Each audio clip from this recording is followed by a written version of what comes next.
my pretty simple basic blueberries cheesecake.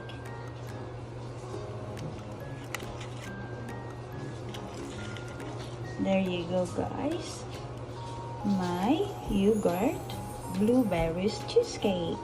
Ingredients: 2 cups Greek yogurt, vanilla flavor, and 4 eggs, 4 tablespoons cake flour, and 1.5 cup of blueberries. And that's it.